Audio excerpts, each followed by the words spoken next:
Bismillahirrahmanirrahim. Assalamualaikum warahmatullahi wabarakatuh. Perkenalkan, nama saya Yuda. Di sini saya akan menjelaskan materi tentang perumusan Pancasila sebagai dasar negara. Yang pertama itu pembentukan BPUPKI. Kita ketahui bersama bahwa bangsa Indonesia mengalami sejarah yang sangat panjang melawan penjajah pada saat itu. Kita pernah mengalami penderitaan ketika dijajah oleh Belanda. Sejarah juga mencatat kekalahan Belanda oleh Jepang dalam Perang Asia Timur Raya yang menyebabkan bangsa Indonesia dijajah oleh Jepang. Ibarat pepatah, lepas dari mulut harimau masuk ke mulut buaya. Artinya bahwa Belanda ini bisa dikatakan tidak terlalu kejam dibandingkan dengan Jepang. Penderitaan akibat pelaksanaan kebijakan tentara Jepang terhadap Indonesia pada saat itu, yang pertama itu pelaksanaan kerja paksa, yang kedua pengambilan paksa, yang ketiga perbudakan paksa.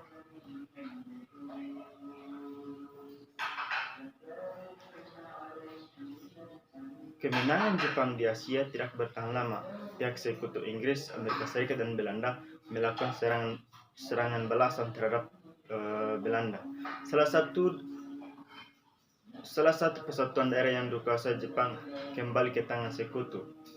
Melihat hal itu, pada peringatan pembangunan di Februari tanggal 1 Maret 1945, Jepang mengumumkan pembentukan BPUPKI atau Badan Penyelidik Usaha-Usaha Persiapan Kemerdekaan Indonesia, dengan tugas untuk menyediakan usaha persiapan kemerdekaan.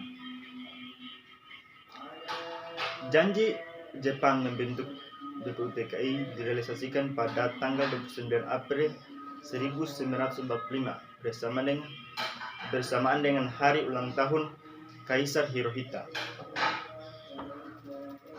Secara resmi, BPUPKI dilantik oleh Jepang dengan anggota berjumlah 69 orang dan 62 orang yang terdiri dari tokoh-tokoh bangsa Indonesia dan 7 orang anggota perwakilan dari tentara Jepang. Dan yang menjadi ketua BPUPKI pada saat itu Dr. Rajiman Widyodiningrat. BPUPKI mengadakan sidang sebanyak 2 kali, yaitu sidang resmi dan sidang tidak resmi.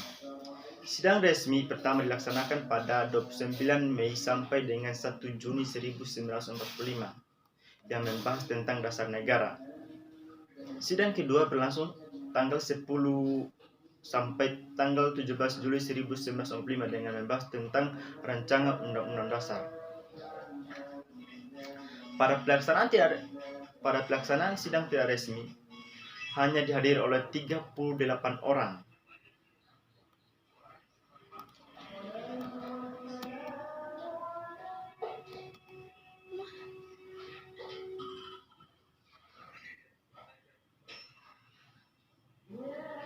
Pada pelaksanaan sidang tidak resmi hanya dihadiri oleh 38 orang. Kegiatan ini berlangsung di masa reses antara sidang pertama dan sidang kedua. Tujuannya itu untuk membahas rancangan pembukaan Undang-Undang Dasar 1945 yang dipimpin oleh anggota BPUPKI, yaitu Insinyur Soekarno yang menjadi sang proklamator pada saat itu. Sidang BPUPKI dilaksanakan di gedung Chosan-in dan kini gedung tersebut disebut dengan Gedung Pancasila.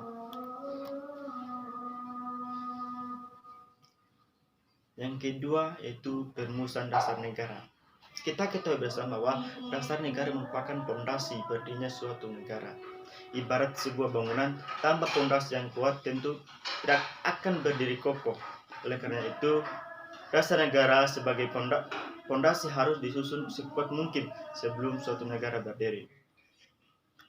Usulan mengenai dasar negara Indonesia merdeka dalam sidang pertama BPUPKI secara berurutan dikemukakan oleh Muhammad Yamin, Supomo, dan Insinyur Soekarno.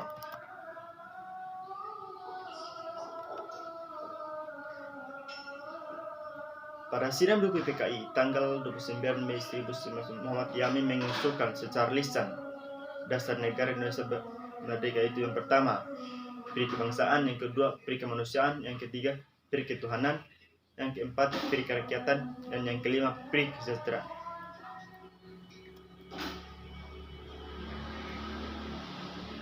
Supomo juga menyampaikan dasar negara dalam pidatonya pada tanggal 31 Mei 1945. Yang pertama itu persatuan, yang kedua kekeluargaan, yang ketiga keseimbangan lahir dan batin, yang keempat musyawarah, dan yang kelima keadilan rakyat. Insinyur Soekarno pada tanggal 1 Juni 1995 menyampaikan pidato tentang dasar negara merdeka.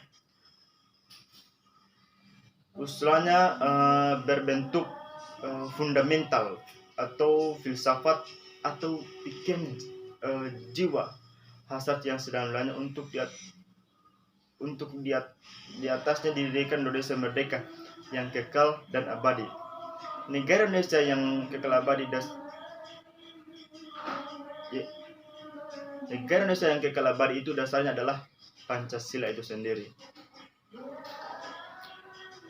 Adapun yang menjadi rumusan dasar negara menurut Insinyur Soekarno itu yang pertama, kebangsaan Indonesia, yang kedua, internasionalisme atau peri kemanusiaan, yang ketiga, mufakat atau demokrasi, yang keempat, kesejahteraan sosial, yang kelima, ketuhanan yang berkebudayaan. Insinyur Soekarno juga dalam sidang itu pun menyampaikan bahwa kelima dasar negara tersebut bukan dinamakan Pancadharma atas petunjukan seorang teman ahli bahasa. Rumusan dasar negara tersebut dinamakan Pancasila. Sila artinya asas atau dasar.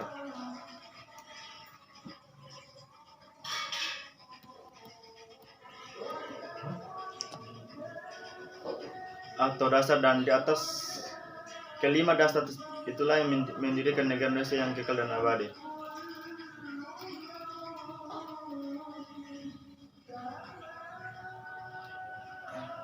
Dalam naskah Mukadiman yang ditandai dengan 9 orang anggota panitia 9 yang dikenal dengan Piagam Jakarta atau Jakarta Karta, panitia kecil penyelidik usaha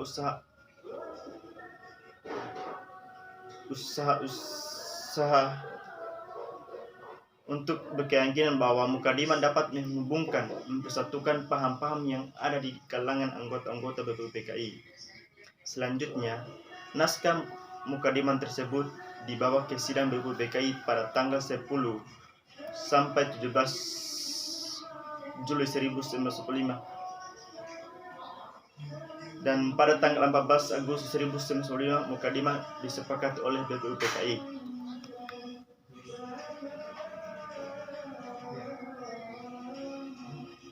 Dalam alinea keempat naskah Piagam Jakarta tersebut terdapat rumusan dasar negara sebagai berikut. Yang pertama, ketuhanan dengan berkewajiban menjalankan syariat Islam bagi pemeluknya. Yang kedua, kemanusiaan yang beradab.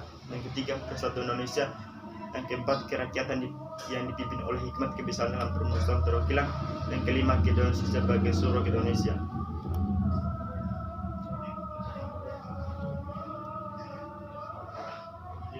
Mungkin itu saja penyampaian materi dari saya tentang perumusan Pancasila sebagai dasar negara. Lebih dan kurangnya mohon maafkan. Assalamualaikum warahmatullahi wabarakatuh.